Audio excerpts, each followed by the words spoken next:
For topic 2, the system concept, it will be divided also into 3 sections, which is the first one will be the concept. The second subtopic is on the types of food service system, and the last one is on the advantages and disadvantages of a system. So first of all, let's look at the unique characteristic of a food service. So why food service is considered unique is because of, number one, the demand for food occurs at peak times. There are valleys or slow times. So for example, if you go to a restaurant, you would notice that the demand or the number of patrons will be more during breakfast time, during lunch time, and also during dinner times.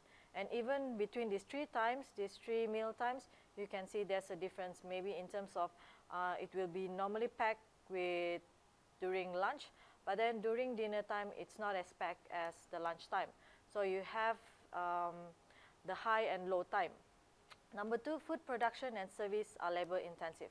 Yes, this is true for food service because you have to work from early morning, okay, whereby you serve breakfast throughout lunch, dinner, and then some people even go to a restaurant, to a food service operation for supper.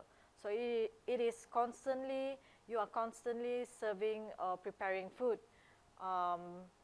for a long period of time. The third one, both skilled and unskilled labor is needed.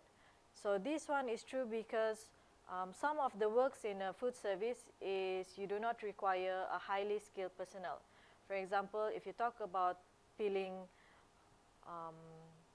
potatoes, slicing an onions, that you would require people who are maybe less skilled. But then when you want to make, for example, cakes, okay, you would definitely need someone who is very skilled in making cakes. If you want to make breads, then you would need someone who knows how to make bread, because it involves not only mixing ingredients, but there's also the process of fermentation and also proofing. So number 4, food is perishable, requiring it to be handled properly before, during, and also after preparation. So here it concerns with food safety. Food safety is a big problem in food service operation, because people sometimes they can get food poisoning when they eat out of their homes. So it is the responsibility of the food service manager, the food service employees, to make sure that the food that they serve is actually safe for consumption. And the last one, menu change on a daily basis. So they always have to constantly prepare different menu items every day. So it's quite a challenge. You can say it's a challenging industry as well, food service. So what is a system?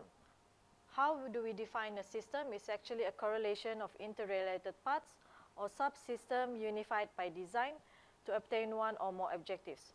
So I can simplify it. If you look at, if you heard of solar system, railway system, so you will know that they are actually interrelated. For example, if we talk about railway system, a train cannot move if the tracks is not properly maintained. So it same goes with a food service. A food service cannot provide the food if there's no input. For example, there's no ingredient. If there's no labor, there's no people to provide the food.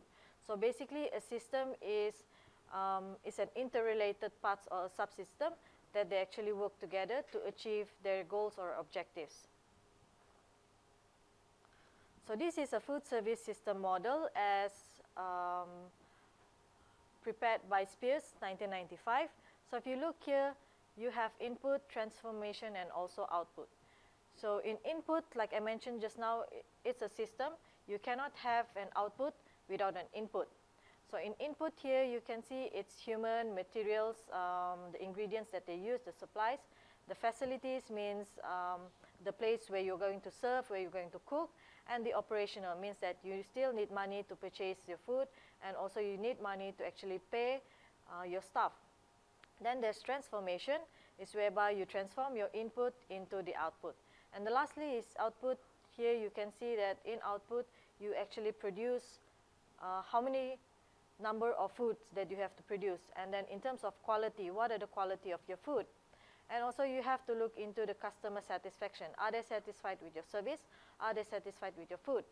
And the other thing that's important is also your employee satisfaction, because you need to take care of your employees so that they can actually produce a good service, they can produce a high quality of food. Lastly but not least is the financial accountability, whereby if it's for profit oriented, then you have to make sure that you actually get a profit.